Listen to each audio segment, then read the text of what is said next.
Molly. So let's see what happens over the next couple days. But we have a lot of extra people in town that could be dealing with this weather. Molly, into you. And hopefully people that are aware of where they are around the city and where there might be some closures. Justin, thank you so much.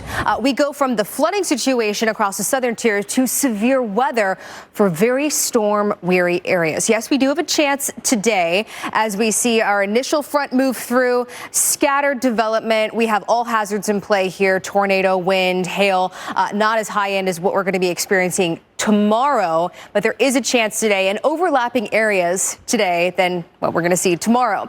So tomorrow, there's a lot of different ways we can talk about this, but let's just start with this first. Very likely to see severe weather in areas that are still cleaning up from severe weather just a couple of days ago. But this extends from Wichita to Kansas City, St. Louis, Indianapolis, Detroit, Chicago, Minneapolis, many cities that we've been talking a lot about when it comes to severe weather in just the past couple of weeks.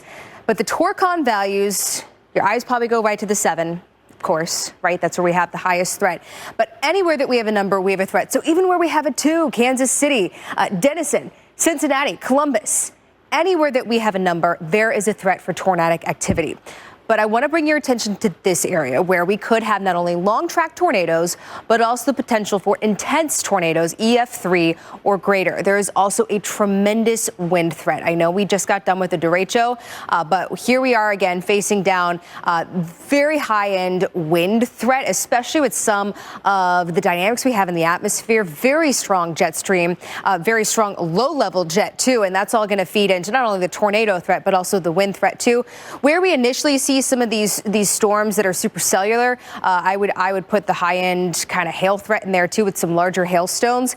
I think the position of the warm front as we get into the afternoon is going to be very important, and that position is going to be very dependent on some of the morning activity that we have, of course, giving way to the afternoon and evening activity that is going to fire up along that cold front, and you can see supporting all different types of severe weather. It starts in the morning in places like Chicago. Kind of shocking how little it is. And that's why it's so important. Just don't underestimate it, ever. Well, Kansas City is sizzling with summer heat and excitement for the city's first ever World Cup match. And that's where we find meteorologist Jen Carfagno this morning as people start piling in for FanFest. Jen, it was an okay start to the day, a little bit cloudy. Now you have some thunderstorms trying to close in around you there in Kansas City. So what's the mood there? Oh, Molly, so much excitement. The mood. Molly, over to you. All right, Jim, as heavy rain and flooding threatens Houston, the city has shortened the World Cup Fan Fest hours just to 6:30 p.m. to 10 p.m. this evening. That was after closing on Monday. Senior national correspondent Justin Michaels is live in Houston. Justin, one of the big problems with all of this rain coming in is that Houston has been a spot that we've actually seen a lot of rain just in the last couple of weeks and months. And I was actually in Houston about a week ago where the humidity was high, not nearly as high as what you have this morning. And all the recent rain had just sent the mosquitoes, those famous Texas-sized mosquitoes, into a frenzy. So that's just one more thing on top of everything else that you have to think about with all this fresh rain coming in. You know, Molly, I'm doing my fair share of the heavy lifting here. I got one of those suckers this morning, just like that. He was gone. Okay, he almost got me right on the forehead. That would have looked. Weather is also a component. It is, absolutely, and we're going to be watching that, especially as we see the evolution of this low. And you mentioned severe weather, Justin. It's not just the South. This is also something we're going to be watching across the Ohio Valley and the Midwest. Today, lower end threat. It is still a threat, and all hazards are in play, so tornadoes, hail, and wind. But tomorrow is when we really start to see the higher chances for severe weather. We have those stronger winds aloft today, turning northwesterly. It's aiding in the development and sustaining some of those thunderstorms. But this is the outlook for tomorrow.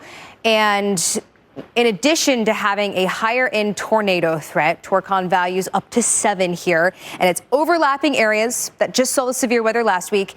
We also have a high end wind threat, and this very well could evolve from being, a tornado threat where we have the potential for some long track, more intense tornadoes, and then see the storm mode become linear, and that really takes over as a wind threat. There's a lot of factors in play here, but there's the Torcon values.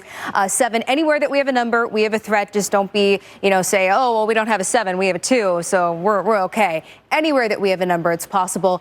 But this is the area, EF3 or greater, long track tornadoes from Bloomington to Peoria, over into areas in Indiana along the I-65 corridor. And this is also the area that we have the potential for some very strong winds. The jet stream is really strong. The low-level jet is going to kick in later in the day, and that's going to bring us all types of hazards. I think the placement of the warm front as we get towards the afternoon is going to be really important. What is going to determine that placement is going to be some of the morning activity that we're expecting before we see a second round of stronger storms into the afternoon. There's a lot of shear in place, basically wind speeds changing direction with speed and height, and that's going to promote, of course, the turning with height and the supercell potential and the tornado potential that we have.